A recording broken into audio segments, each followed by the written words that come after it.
What is up, everyone?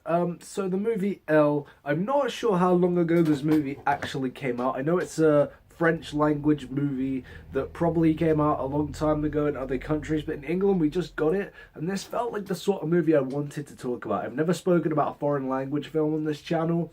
I've never sort of done that sort of thing, and I've never really seen a foreign language film in the cinema. So this was the sort of film that I felt like I should definitely go and see, because if I didn't see it, I'd probably, I'm not going to say regret it because I didn't really know what this movie was about or anything, but it just felt like something that I should go and see and that I should go and support. And I'm very glad I did, because it was a very good movie. The movie is directed by Paul Verhoeven, who has done some really, really good films. He did the very first RoboCop movie. You've got the first Total Recall, not the reboot. You've got Basic Instinct. So he's done some good things, but this is something completely different. I mean, he's never done, as far as I know, a French language movie. And I know this movie had a lot of controversy in the States because this was supposed to be an American movie, and then nobody wanted to do it, so he moved it into France. It's a story that I don't really want to talk about here because this is more about reviewing the movie, but that's just a little backstory on the movie Elle. Now, the movie I felt was going to be really depressing and really sad and dark.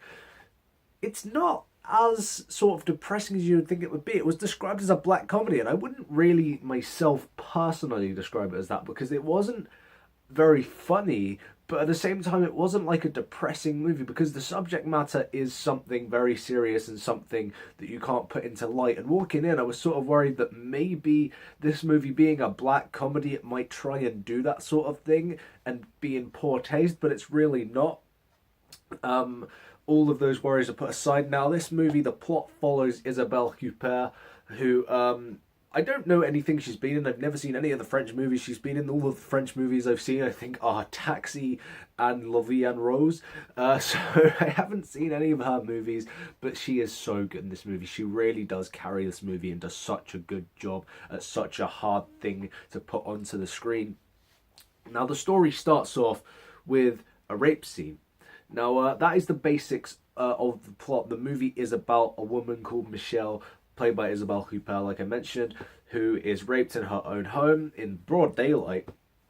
And the movie follows her. She's a video game designer, I believe. She makes video games. The video game Styx is being made in this film. I've actually played that, which is weird. I thought it would be like a completely made up game, but it's actually a video game that I own and I've played before. So that was kind of cool to see.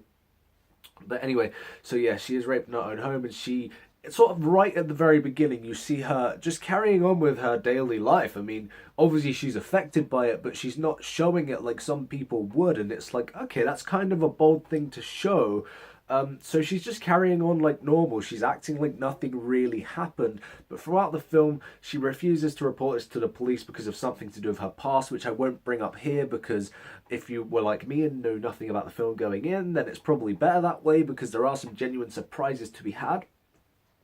But yeah, she sort of doesn't want to get the police involved, so she takes it into her own hands in a sort of way and tries to find her attacker by herself and try and unravel the mystery. And then it turns into a sort of mystery story. It's like a murder mystery, but instead of a murder, it's a brutal assault. It's different, but it's like the same sort of basics of plot that you've seen in like murder mysteries, but it's done in a new way, in a different way. And the tone of this movie is, I'm not going to say lighthearted because it's not. It does show, the things that I've mentioned, and it does show them in a negative light, of course, and it does, it can be uncomfortable to watch in that sort of sense.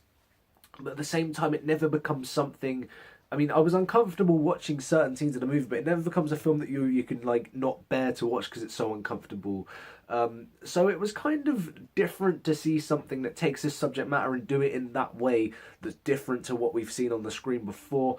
And this movie, yeah, it really did, it grew on me because at the very beginning I was like, okay, this movie's sort of going along and it's like, there's not much happening on the screen, but then as it goes through and you start to unravel the mysteries and you start to follow Isabelle Huppert's story, and she carries the movie in such a great way, you really connect with her character, and you really do, or at least I did, really enjoyed the movie as it went along, and it became more of a different story. And when you think a woman being raped, you'd think, yeah, this is like something that they're not going to be able to look past. But as the movie goes on further and further, you sort of see from her eyes how she's coping with it, and it's very different to what you might expect.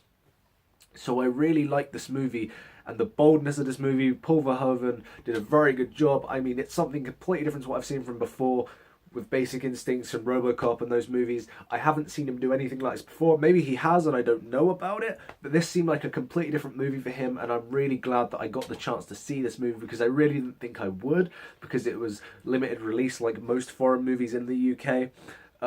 And it's kind of, I was wondering why this movie didn't get nominated for Best Foreign Language Picture when Isabelle Huppert got nominated for Best Actress. It seemed like the sort of movie that would, because it's a very good movie and it would have deserved that. But I'm sort of thinking maybe it's because Paul Verhoeven himself, I think he's American, so it's like maybe that comes into it, and it's just the fact that this is a foreign language film. But then again, it said Best Foreign Language Film at the Oscars, so it was like, I don't know. Maybe it's the subject matter that stops it. I don't know. But either way, if you get the chance to see Elle, you should definitely see it. Some really good performances, especially from Isabelle Huppert. She carried the role really well. It's a sort of movie that could have been a disaster and could have been something really hard to watch. And at times it is hard to watch, but at the end of it, it really is a good movie that really feels different to the sort of movies we've seen from this genre. And I'll say, no, it's not really a comedy like people have described it, but at the same time, it's got those elements to it that are darkly funny. So at the end of the day, yeah, I really like this movie, and I recommend people see it while it's still out. I'm glad I got the chance to watch it. So go and see Elle if you get a chance. If you live in the UK and it's out in your local cinema, definitely check this out. So let me know what you think if you've seen the movie. If you haven't, then are you going to? Yeah, so let me know down below what you think, and I'll be back very soon. I'm seeing 2 new movies this weekend, or Friday, so if I don't see you before then, I'll be uploading at the weekend, so I'll see you guys very soon. Thank you guys for watching, and goodbye.